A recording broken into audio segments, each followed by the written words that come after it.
I made $249.25. That's 75 cents below the table cost. I would have been less offended if I had been further under, but oh my god, it was so close and we couldn't even do that because there was no one left in the building to make a sale to. If we count the online orders after, I guess we can call it even. It's honestly worth noting that I made more than almost all of my peers, which is astounding. Welcome back to Event Lemons.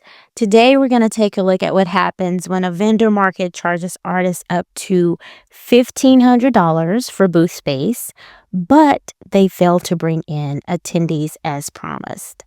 It's the Anime Market Sacramento show, and yet again, poor event management is the culprit. I think there's also a bit of or some potential vendor fraud, as we'll take a look later in the video. Not the first time, certainly not the last. We've talked about that in some of my other videos, and if you haven't checked those out, please do. Well, I try to show what's going on in the industry. It's a sad state, but there are a lot of scammers and a lot of fraudsters out there taking vendors' money.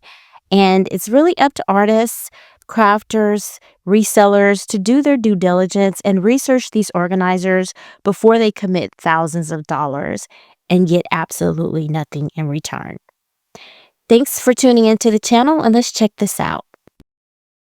Okay, I know you're nosy, so let's talk about the real numbers of what I actually made, or rather lost, at Anime Market Sacramento. I came from out of state, which means I had a lot of extra expenses that local artists might not. Taxi first thing in the morning was $50, plane ride was $250. My Airbnb, and I did stay an extra night because I wanted to be able to have a little bit of time to relax before the flight. I'm sorry, I was being indulgent.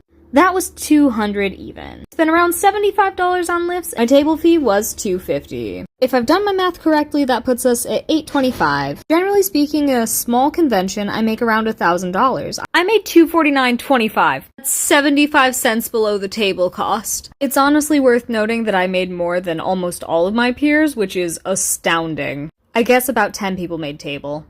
I paid $308 for this shitty-ass low attendance event, and they're ignoring my emails, and I want my money back. I filed a dispute with my bank, and then they denied my dispute because they said that I guess the attendance wasn't promised, and I'm crashing out. My cat is staring at me. I want my money back. Someone please pay me.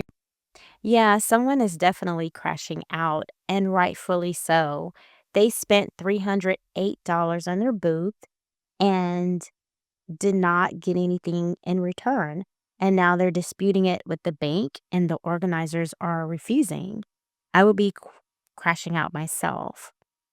This is a business model that a lot of scammers and fraudulent event organizers are using as of late. What they're doing is the model is where the organizers are making money from the vendor fees and not from ticket sales. So the bulk of everything they're taking in is vendor, which means they've hit their targets on selling booth space, and so there's no incentive to sell tickets. Vendors are paying anywhere from $250 up to $1,500 for booths in this particular situation. And if only 10 out of 60 artists break even, make table, that is a foundational failure, a fundamental failure.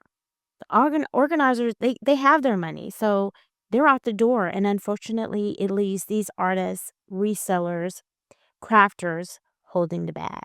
There were no attendees. Like, I think I'm being very generous when I estimate 200, but I think mostly I saw other vendors.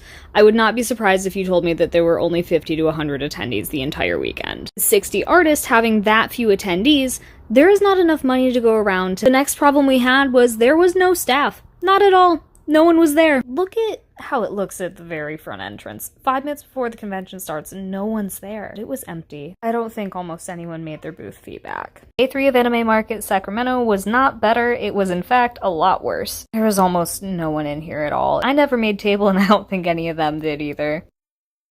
Now this is where we see the core problem, as we've mentioned before.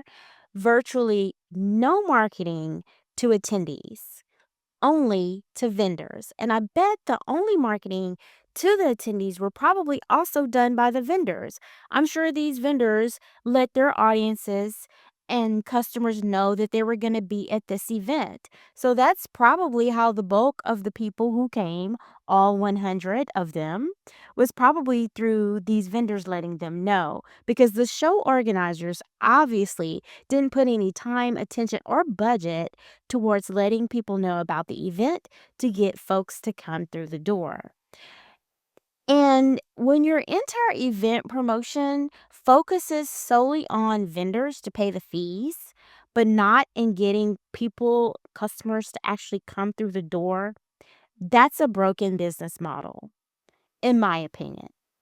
Or is it predatory? I'm starting to lean towards predatory because of the fact they didn't even have staff there. That indicates to me they had no intentions of servicing these vendors or even assisting any customers who came through the door. Their sole focus was to collect vendor fees. They literally rented space, mapped it out, sold it to vendors, and they were like, oh, well, we're done. All work is done here. Vendors, please beware. There were small red flags which were, ignored, and that's on me. What I didn't know was that this organizer has a history of maybe 3-4 years in other countries doing the same thing. I think that there was almost no advertising except to get vendors in the door. I got a bunch of the lore from people who worked with this company before it came to America, and it's messy. If nothing else came from this, it was fun to at least trauma bond with so many people internationally over this con. And there's the pattern. This isn't a one-time organizational failure or mismanagement. This organizer has multiple years of history across multiple countries doing the same thing. It's a pattern. Which to me suggests it's their business model. They charge vendors premium prices, do minimal advertising to attendees, and then they pocket all of the vendor fees. Wow, that's yet again a horrible state for the event industry. And whether or not it was intentional fraud or it was by design, it doesn't matter. These vendors were still out of money. They lost money at the end of the day. And charging premium booth fees without delivering attendees, it has the same financial impact on those vendors either way. And it's a no-go. Anime Market Sacramento shows exactly how vendor-focused events can leave artists holding the bag, as I mentioned. When 60 vendors pay $250 up to $1,500 for their booth space, but they only see 50 to maybe 200 attendees total, the math isn't mathing. And then this organizer has a multiple year history across multiple continents, countries, and it stops just looking like mismanagement and actually like a, a scammy business model. Key red flags, in my opinion: the marketing imbalance. Heavy marketing towards the vendors and virtually little to no marketing and promotions towards attendees. Legitimate organizers know that they need to do both sides equally, if not more so for the attendees, because you can have more and more attendees with a handful of vendors, and then the next year you rinse and repeat, and you'll get more vendors because the word will spread. And then for vendors and artists, research organizers. Do your due diligence as much as you can. I know it's difficult out there because people change company names. They are not formalized sometimes. And that goes from conventions, with 60 vendors to small pop-up shops, because I too see in Facebook groups and other forums that I take a look around, where people are complaining about, people who are doing small scale events doing the same thing.